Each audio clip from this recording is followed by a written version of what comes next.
Pryme Matters, where we have some major enhancements on the invoicing process. The invoicing process has been changed in a number of ways. It does not have any breaking changes. So if you're already using the existing invoice creation process, you can keep using the same processes as you have today. There are a few fields that have been moved, but nothing is taken away. You can still use it with the same features, and you can then choose to activate some of the new features if you want to. So looking at this, the page that was previously called invoice creation is now called matters to invoice. So this is my list of matters to invoice. One major change, we added an invoice until field at the top here, so it's easy to set a filter where you want the cutoff of the calculation and what you want to post to the invoice. So in my case, I might want to set this to the end of last month. Then it will filter to that, and it will only create invoices with entries including up until that date. I also get some new fact boxes. I get a fact box for posted document. So this is a history of previous invoices that I can easily see.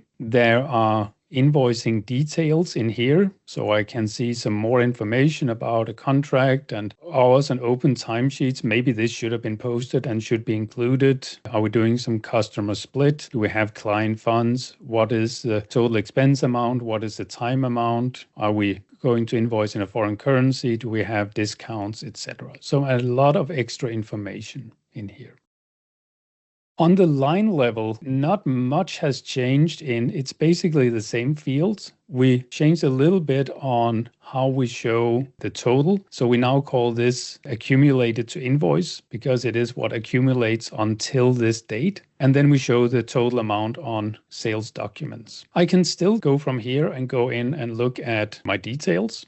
And this is essentially the same view as you had before. In here, we haven't made any changes. So this is still all the same. I can go in, I can say create invoice. Nothing has changed here really. Well, except for the improved descriptions, of course. But if I don't want to go in and look at the details, but just want to go through this list quickly and generate some invoices because I know there's a good filter in here and maybe somebody will review the invoices afterwards, I can simply go ahead and say create invoice, create invoice, create invoice, create invoice, etc. And so we can see that this is now being created in the background. So I don't have to wait to get a new screen up where I can select create invoice and I have to wait for it. It will simply do it as I'm working, going through my list, and we can see that it has created the invoices here.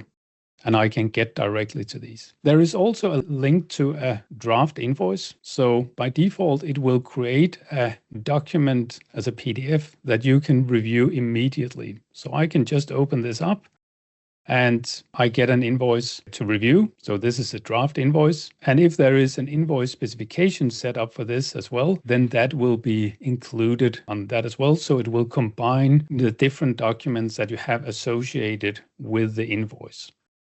I can, of course, also go in and open up the document and look at that just as before. This is a regular invoice with all that we are used to. From here, I can also go in and look at the combined draft PDF. So I can open this one up. It's the same that I got from the list. So it's an easier way to quickly get to that PDF. And it will regenerate it with any changes that you have made. Next thing is a new review and approval process. We have added an approval menu. This is separate from the Business Central approval workflows. So this is a separate lightweight approval function, which has two distinct parts. There is a review part and an approval part. Now, I have not activated the approval. We'll have a look at that in just a minute. But in this setup, I'm only using the review part. The idea of the review is that you can send something for review without the person giving explicit approval. In my case, for an invoice for a matter, I might want to send out the invoice for review by the matter responsible.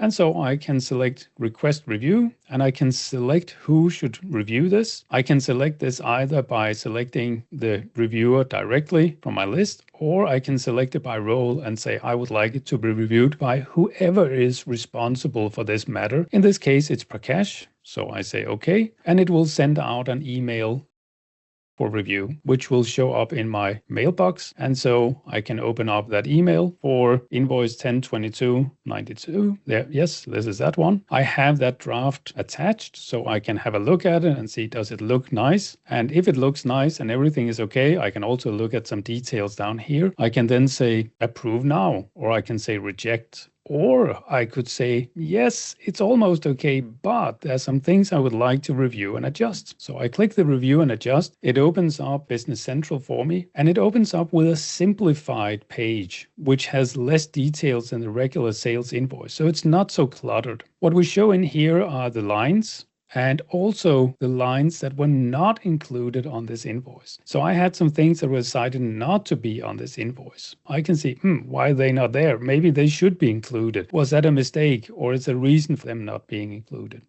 And I can do some minor corrections. I can go in and change the descriptions. And one of the special features here is that I can expand these lines so I can see the details of the groups immediately under, and I can make changes in here. So maybe this needs a better description. Maybe this quantity is wrong. We cannot charge for that fully. So without having to go in, underline options, etc., I can do it directly in here and make direct changes to this. Still when being in review. Then when I'm satisfied, I can approve that review. And now it is in review approved. That means that the invoice here now also gets an approval status of review approved. And if we look at the list out here, we will see that the status of this one, if we expand the invoicing status, we can see it's still as invoice created, not posted, because there is only been a review. We haven't done an actual approval. If we want to have an actual approval process with a hard requirement of approval of every invoice, we'll have to activate that first.